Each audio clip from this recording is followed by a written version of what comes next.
Welcome to the Gain Traction Podcast, the official podcast for tire business. I am Mike Edge, your host, and I have the privilege of interviewing the tire dealers, shop owners, counter sales reps, technicians, industry executives, and other thought leaders of our industry. This episode is brought to you by Tread Partners. Tread Partners is the leading digital marketing agency that specializes in digital marketing for multi-location tire and auto repair shops. Tread Partners works with clients that have hundreds of locations down to 5 locations. Get a professional, unbiased opinion and let Tread Partners review what you're doing. It starts with a simple conversation. To contact Tread Partners, visit treadpartners.com. So let's get started.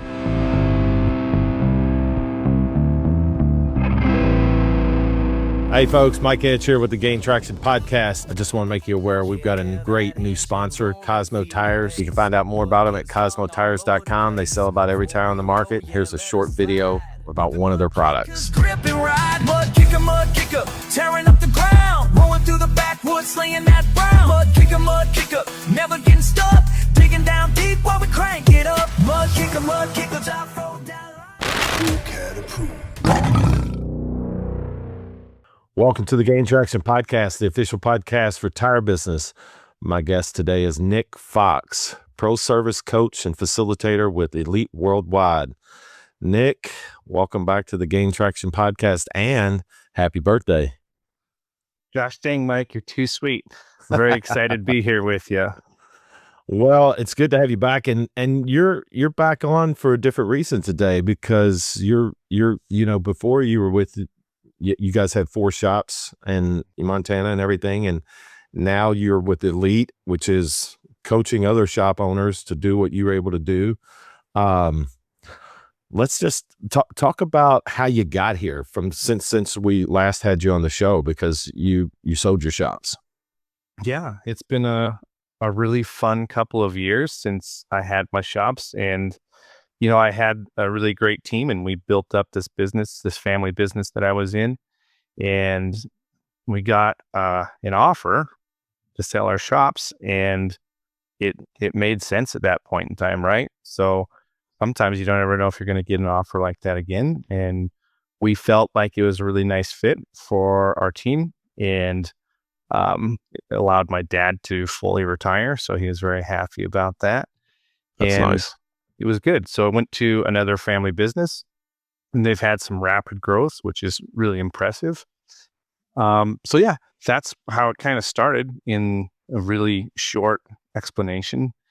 But overall, I worked for them as a district manager for a little while, and then my peer group coach and facilitator reached out to me and said, "Hey, would you ever be interested in coaching?" I said, "Yeah, that sounds really awesome. It sounds like it might be the best job in the world." And so here I am. He's been my mentor, Jim Murphy, who's been part of Pro Service and some other peer groups for many, many years, very well respected in the automotive industry. And so he's ready to retire, and now I get to carry on his wonderful legacy and work with really, really neat people in Pro Service. And so how long how long did you work with Jim when you owned your shops? 12 years. Oh, wow. Okay, great. Obviously you benefited and you saw the value. Oh, 100%. Life-changing, Mike. Life-changing. Yeah. And I was fortunate enough that my dad understood the value when he saw Jim Murphy's pitch at a Point S annual meeting. And our group was pretty unique because there's only Point S dealers. Yeah. And so he signed us up. My dad invited me to his first ever host shop meeting, and I got to sit in a room with really like-minded individuals who were really motivated to improve their business, improve their service to their community, and take better care of their employees. And so I got to feed off all those people, and really, they're all my friends still. I love them dearly, but they helped shape me into who I am today. And I learned from all of them. So really incredible. Now I get to do the same thing with 80 or 90 independent shop owners, and I get to work with them all the time and make differences in their lives, their customers' lives, and their employees' lives. Man, that's awesome. And I love the fact that you're with the group that that you guys hired, and you got that, I mean, it because it says something when you go consult with somebody else. It's like, hey, listen, I did it, and this is what it did for me. and it made a difference. But I think what I hear about on the coaching side and the people that hire the coaches, just like yourself, I think the biggest thing they get is that they like is an extra set of eyes.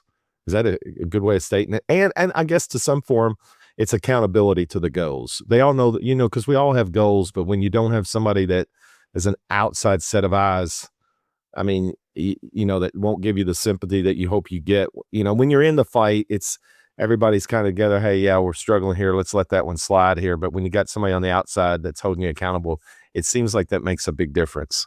It makes a huge difference. And so, yeah, that would be more like a one-on-one coach who has a lot of great experience and can give you their opinion and feedback and support for guidance, right?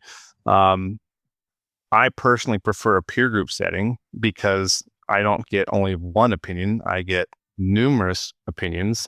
And it's almost like having your own board of directors to bounce anything you want off of them. Yeah. So 80 minds is a lot better than one mind. I'll tell you that all day long.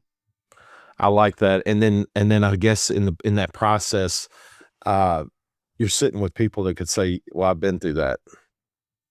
Exactly. You're not alone on this pedestal by yourself. You go, oh, my friend Polo or my friend Rory, they've dealt with this situation. I'm going to call them and they're going to answer and they're going to tell me what I need to do or how I can get through this, or just provide the support that I need to go, it's going to be okay. Because oftentimes the part that's not spoken about is being an entrepreneur or a business owner can be very lonely, right? Because you're trying to do everything for everyone. And usually your spouse is your support system. Yeah. Well, and sometimes if your spouse isn't in the business, they don't grasp the risk or what's going on. Exactly. But you're sitting around, like you said, it's interesting. You're sitting around a table and it's like a board, but these people have been through it. And, from, I guess, the discussions that you get to have with them, first of all, you're in a safe spot. You're in a safe place. You're with trusted people. They're not competitors. You can kind of totally reveal yourself, your books and everything, and say, hey, help me fix this, or whatever the problem is. Absolutely. Yeah. Yeah. That's awesome. Any major stories that stand out to you just since you've started, like seeing a dealer have one of those aha moments? Oh man. Yeah. So, the cool thing is the dealer was struggling, right? And didn't know where to go. And we have our colleagues that are willing to fly out to his location on their own dime to help him, right? I mean, how powerful is that? That's very powerful. Not asking for anything in return, just going, hey, you're my brother, you're my sister, I'm here to help you. So I'll be out there and let's do what we got to do and get you back on track. So, man, I mean, that's actually profound. I mean, that's real friendship in a sense. I mean, you're getting help. And I had a guy on the show, I'm going to say it was last summer, and he talked about somebody he met in a peer group, and they became really good friends. And then when they bought their second store, they ended up, they were struggling. They had some challenges with employees, and I think a key manager left or whatever. And his new friend basically said, look, I'm going to fly in and stay as long as it takes, and we'll get it figured out. And he stayed for like a couple weeks and worked the counter and everything else. And, he had a buddy basically that he could trust, but somebody that, knew the business and was able to just come in and fill in and make it work. And then, he said it really righted the ship quickly. And we were able to get our second store on stable footing after the purchase. And after that, they just took off. But I think, yeah, those are cool stories, man. they are very cool. So do you get to travel a lot? How's your travel work out? I travel some. So I travel 7 times a year, 3 times in the spring, 3 in the fall, 1 in the winter. And most of my travel is geared around what we call our master meetings at Elite. And we have a host shop somewhere around the country or in Canada, and they host us for 3 days. We show up, and the first day we meet in the hotel, and we call that our mastermind session. Everyone submits a question, problem that they're having or something they're working on. And then we have the room as a collective find solutions and solve that issue. And it is so high energy. It is wonderful. It is very fun. And you come out of that meeting that day and you're in a hotel room all day long. You come out feeling energized. And then we typically go to dinner after that as a group. The next day is our host shop visit. But you're making sure that you're addressing everybody's challenges that Absolutely. day. Yep, Yeah. That's my job, right? So I make sure Yeah. that we don't spend too much time on a topic and we get through and people get the answers they're looking for, or at least the direction they're looking for, so we can help them progress. And then day 2 is our host shop visit. So in the morning, we get together, have breakfast. Our host shop owners or leadership will give us an overview of their business, what they're working on currently, an overview of their employees. And then we all go out to their shop. We break out into teams for different sections of the business. And we come back and we give them all the feedback on what they can do to improve that, things that we liked. And it's very positive, but it really just accelerates the momentum that you are creating in your business to continuously improve. Right. And then the third day, and then we usually do like a team outing, some sort of team building event after that. For example, in Kelowna, BC at Motorwork, the last fall, we had a cooking competition, and that was very fun. And then the last day, we typically do some sort of training, and we end a little bit early so people can get home for the weekend. Yeah. So what would entail the training? What type of training? It can be many, many different things. So in the fall, we worked on our customer experience and our workflow in the shop. So it was all of our colleagues' responsibilities to create a PowerPoint and tell us what they're currently utilizing for a customer experience and how their workflow works in their shop. And that way you can pick ideas from each person to enhance that customer experience and that workflow. All shops have bottlenecks in their workflow and efficiency. So what can we do? What are little things that we can tweak to make this more efficient, have better communication, have a better snack bar, better smiles on the counter, all these little things that are very important, right? So you get the customer that you want. And so we did that. A training might be like, we have in the spring, we're working on, having a tax company come in so we can all plan for our taxes better, right? How do we better manage that money and have write-offs so that we have less of an overall impact in the tax problem?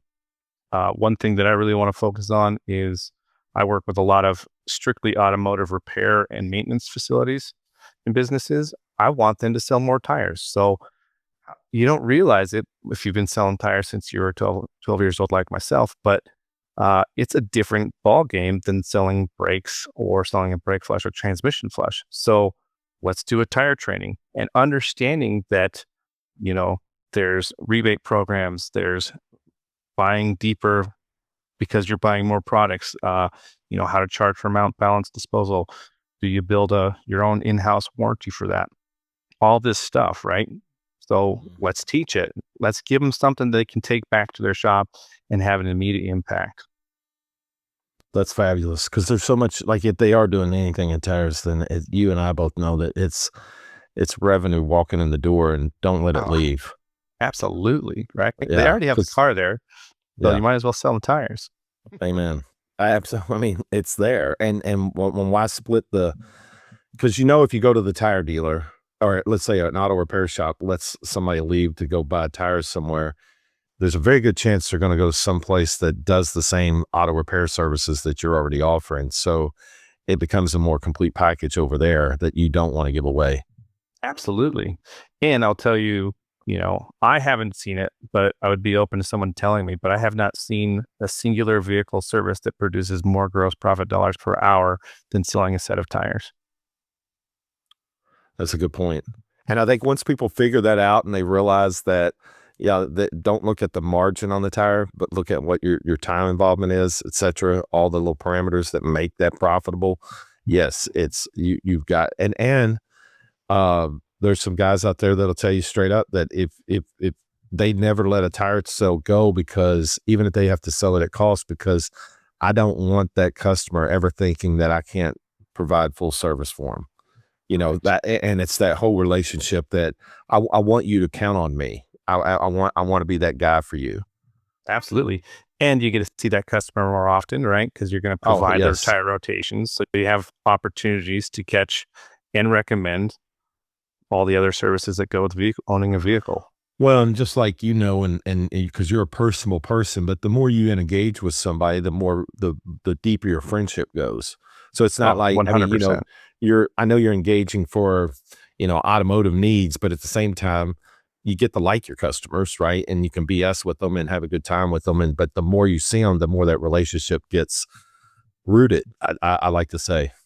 Absolutely. And I mean, you look forward to seeing those customers, and then it becomes just they trust you 100%, right? So, Well, and in your position, you know, I mean, we live across the country from each other, but you know, I had 5 kids. At one time, it felt like I had a mini fleet here, you know, and dad was always taking care of it. And my second daughter was the best. She paid attention to the little sticker, you know, when it needed oil change. And I wasn't one of those dads that kept a notebook on every car or anything. I had the reminders that were, you know, there, and then I took it to the same spot all the time. And um, but it's funny, you know, you get these you get personalities of different kids, and they just need that key to turn over, and that's all they care about. My daughter, on the other hand, she was cognitive of all the needs. Hey, dad, it made this noise, it did this, it did that. And I loved her attitude. I mean, it was awesome. But I could take it to that same dealer. He knew my needs. He knew what I was trying to accomplish. I didn't need, you know, everything fixed on the car. You know, when teenagers are driving them, I just need it. I want it to run and run safely, but I don't need, you know what I mean? He knew what to sell me and what not to sell me. And I trusted that, and it just made life easy. And I'm sure you had customers like that. And then the kids end up being your customers after they leave the nest. Yep. Yeah, Exactly. Yeah. It is the best. And I'll tell you, just backtracking a little bit, that is the one thing I miss about my business is the people, right? The customers and my employees or my team. And that was the biggest transition I had to figure out. So now I just have to go stop by and hang out with them. So there you go. Well, now you can handpick which ones you want to go have coffee with or something, right? Or a beer. God, I had another question that dawned on me, and it just slipped my mind. It was, well, let me do this for you. While people are listening, if they're interested in having a discussion with Nick Fox, first of all, do you have room in your group right now if someone wanted to talk to you about getting involved? yeah, we do have a little bit of room, right? So we cap it at 90 colleagues right now, because it's myself and Dan Buss who are the pro service coach and facilitators. And so you work with us. But if you're interested in our group, you would reach out to myself or Dan or Tom, but you can go to the eliteworldwide.com website and say, I'm interested in pro service, and that'll get your information to all of us, and then we'll reach out to you. But I'll tell you, folks, that's ELITE worldwide.com. Correct. Yep. Just so you know. Yeah. But I'll tell you, we do have certain criteria that you have to meet in order to be in our group, right? For example, your shop has to do at least $1 million in sales a year. But more importantly, we want you to have a great reputation in your community and have great business ethics as well, because that's what we're all about. We're about people over profits, right? So we're going to care about the people first, and then we're going to worry about the profits after that. Because at the end of the day, you don't have anything without people. Man, that's nice. And it's nice. I think, look, it's nice that you have those requirements. I think in anything in life, it's good to have standards. And the fact that you guys have those standards tells the good people out there that, hey, this is a group that you want to work with. 100%. And we have everyone from, small single store locations that are doing, just over $1 million to some colleagues that have 10 locations doing $25 million. I'm glad you brought that up, because that's one of the questions. But what about, so let's say, do the multi-store operations, do they get together with other multi-store operations, or do you keep it a mix? So we try and do both, right? Okay. So when we first meet you and you introduce yourself, we learn about you and your business, then we try and place you into a pack, which is a group of 10 people that are like-minded and have similar goals. So if you're a multi-store owner, you're going to have probably similar goals to other multi-store owners. If you're a single store guy that's trying to go from $1 million to $2 million, or from 3 to 5 million, then you've got different goals, right? So we try and place you into the group where you're going to get the most benefit out of it. Nice. I think that was one of my questions that I couldn't think of, but I think that's important. But you guys kind of do that on your own, figure out where you think they would mingle the best. Absolutely. Yep. And then just because you're in that pack doesn't mean you're not going to ever meet other people in pro service, because that's what our master meetings are for. Anyone can go to any master meeting. Gotcha. And then you get to meet them and build that relationship. And even if you have a question, you might reach out to me via phone or email and be like, hey, what are people using for Garage Keeper's insurance right now? And I'll be like, oh, well, you should talk to this guy. Yeah.